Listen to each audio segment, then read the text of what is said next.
On the way to Dijon, still laughing about the affair. My thoughts reverted back to a ludicrous incident of a similar nature which occurred during my brief sojourn in Florida. This was during the celebrated boom when, like thousands of others, I was caught with my pants down.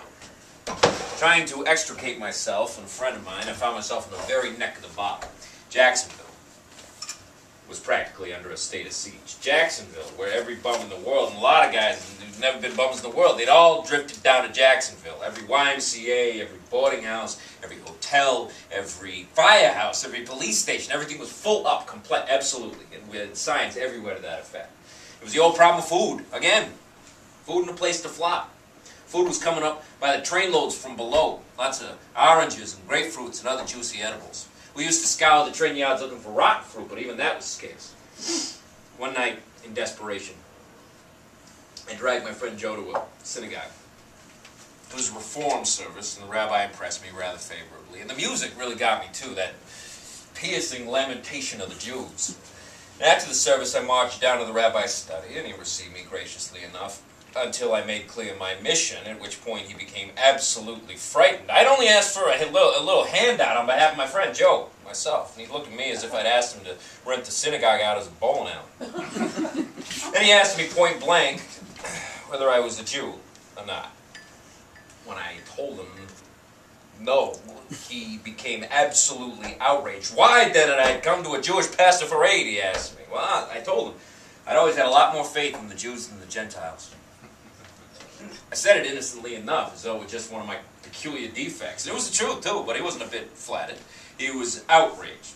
He wrote out a little note to the Salvation Army people. He said, that's the place to address yourself. And he, without another word, he turned and brusquely went to go tend his flock. Salvation Army people, of course, had nothing to offer it.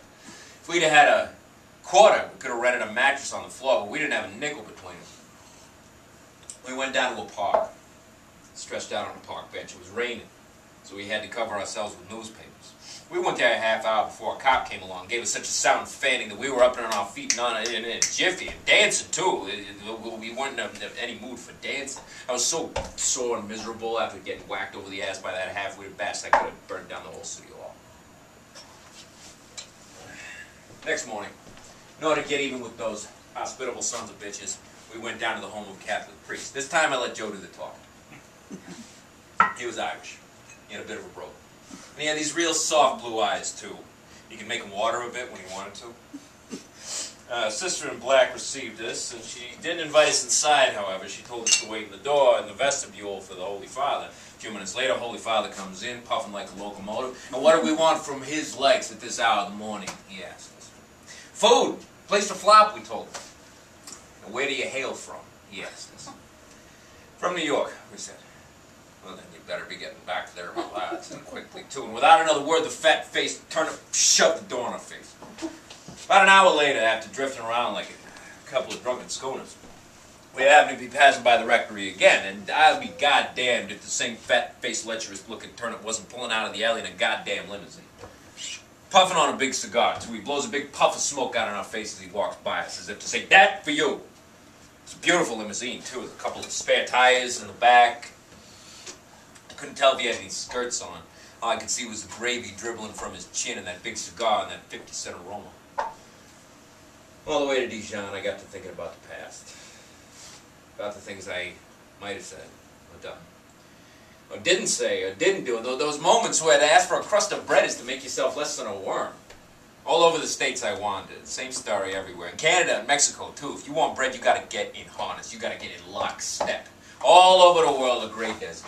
And steel and production, nuts and bolts, and more progress, more factories, more schools, more education, more libraries, more bombs, more poison gas, more high explosives. The embryo is squeezing its way out of the neck of the womb without even a gob of spit to ease the passage. It's a dry, strangulating birth.